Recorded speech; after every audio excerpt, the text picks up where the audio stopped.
ஒருபாய் அருபாய் உளதாய் இலதாய் மறுபாய் மலராய் மணியாய் ஒழியாய் ஒருபாய் அருபாய் உளதாய் இலதாய் மறுபாய் மலராய் மணியாய் ஒழியாய் கருபாய் உயிராய் கதையாய் வீதியாய் கருபாய் உயிராய் கதையாய் வீதியாய் கூறுபாய் வருபாய் அருள்வாய் கூகனே கூறுவாய் வருவாய் அருள்வாய் கூகனே உருவாய் அருவாய் உளதாய் இலதாய் மறுவாய் மலராய் மணியாய் ஒழியாம். ஆதிக்கமான ஆளுமை செயல்படுத்தவரும் என்று முதன்மை எதிலும் முதன்மையா வரும் ராஜயோகம் போன்றவரும் எதிரியை கலங்கடிக்கும் சிம்மச்சப்பனம் போன்றவரும் தானு வாழ்ந்து மற்றவரை வாழ வைக்கும் பேரரசர் வம்சத்து உயித்த சிம்மத்து உயித்த சிகரங்களே.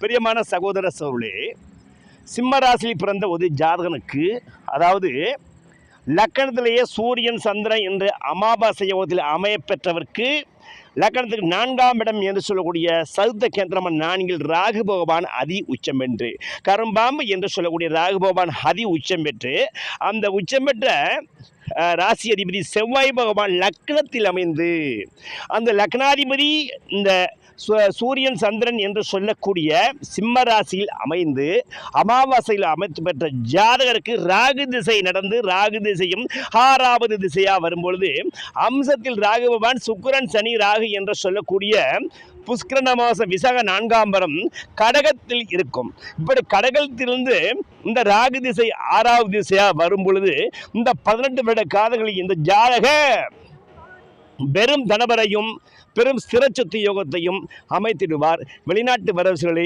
வெகு இலகுவாக சம்பாதிக்கும் ராஜயோகம் பெற்றவராயிருப்பார். ஏனெனில் இந்த ஜாதகருக்கு ரிஷபலக்கணத்துக்கு 7இல் ராகு உச்சம், சிம்மராசிக்கு 4இல் ராகு உச்சம். அப்போ கேந்திரத்தில் ராகு இருக்கும்போது பேசுமந்த கேந்திரத்தில் ராகு நிற்க பிரபலனா ராஜாக்கள் சேவையுள்ளோ விசிகண்ட தளம் படைத்து சீமானாகி விதரணையா வாழ்ந்திடுவான். இன்னது கேளு தேசு பெரு பட்டாடை அணிகள் சேர்ப்பன் விட்டாத வாழ்க்கையுள்ளோன் திரண்ட கேட்டே மாசில்லா மன்னவனாய் 10 நாள் மட்டும் என வாழ்ந்திருப்பா என உரைத்தோர் முனிபோதானே என்று புலிப்பாணி சித்தர் கூறிய போல 4, 7 என்று சொல்லிய கேந்திரத்தில் ராகு பகவான் உட்கார்ந்து குருசாரம் பெறும்பொழுது சிம்மராசிக்கு 5க்கும் 8 குருசாரமாவதும் ரிஷபலக்கணத்துக்கு 8க்கும் 11 12ஆம் இடத்தில் மறந்து விருது ராஜயோகம் தான் இந்த ராகு திசையில் யாரும் எதிர்பாராத பதவி யோகத்தையும் பணகார யோகத்தையும் பெறுவார் என்பது நிதர்சனமான உண்மை. இந்த ஜாதகருக்கு இந்த லக்னாதிபதி சிம்மத்தில் உட்கார்ந்திருக்கிறது. இந்த லக்னாதிபதி சுறுசுறுப்புள்ளவராகவும் செயல் வேகம் பெற்றவராகவும் காரிய சாதனை பெற்றவராக வருவார்.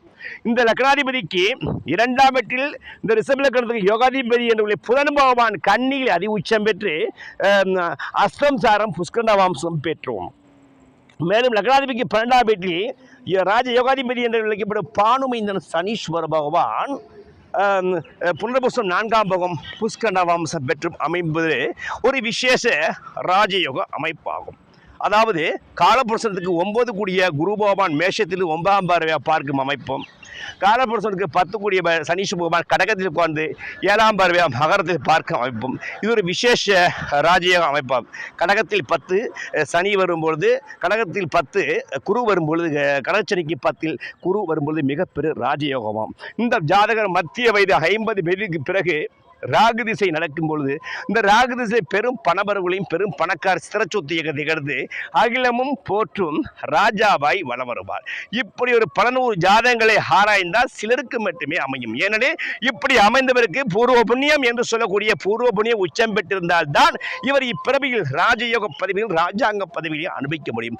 அப்படிப்பட்ட இந்த சிம்மராசியில் பிறந்தவர் குருபாவானை அனுக்கிரமம் அதிகம் பெற்றவராலும் முற்புறவி செய்த நல்ல கர்மாவை பலனாலும் இப்பிறவில் மிகப்பெரிய ராஜயோகத்தையும் பதவியோகத்தையும் பெற்று என்றும் முதல்வனாக வரும் ராஜயோகம் பெற்றவராய் இருப்பார்.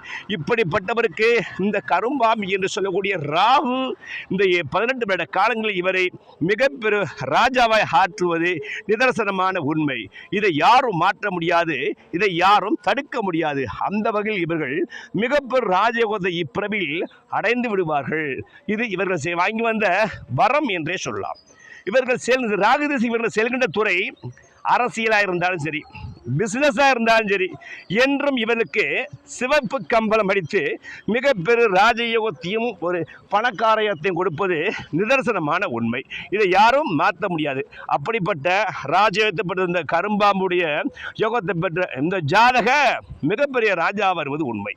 பாரப்பா மகர முதல் நண்டுக்குள்ளே பகருகின்ற பானுமைந்தன் அதிலே தோன்ற சீரப்பா செலுமதியும் கேந்திரமேற சிவசிவா என்ன சொல்வேன் அரசன் ஜென்மம் ஆரப்பா கிளங்கள் எல்லாம் ஆறாம் அப்பனே அரசனுடைய கொடியை பார்த்து நாரப்பா நகைக்குதடா சீமான் சோலை நன்றாக புலிப்பாணி நவிண்டிட்டேனே என்று புலிப்பாணி சித்தர் கூறிய போல இந்த கடகராசியிலிருந்து மகரத்திலிருந்து கடகத்துக்குள் நண்டு ராசி கடகராசிக்குள் பானுமைந்தர் வரும் பொழுது இந்த சந்திர பகவான் லக்ன கேந்திரத்தை அமைந்தால் இவர் முதலமைச்சராக வரக்கூடிய ராஜயோகமும் மிகப்பெரிய மந்திர யோகமும் அனைவருக்கும் ராஜாவாய் மிகப்பெரிய ரோஜாவாய் என்றும் கூடிய சிரச்சித்து மன்னவராய் வரக்கூடிய ராஜ யோகத்தை இந்த ராகு பகவானும் சனி பகவானும் கொடுத்து இந்த 12 வர காலங்களில் மிகப்பெரிய ராஜாவாய் மாற்றுவது நிதர்சனமான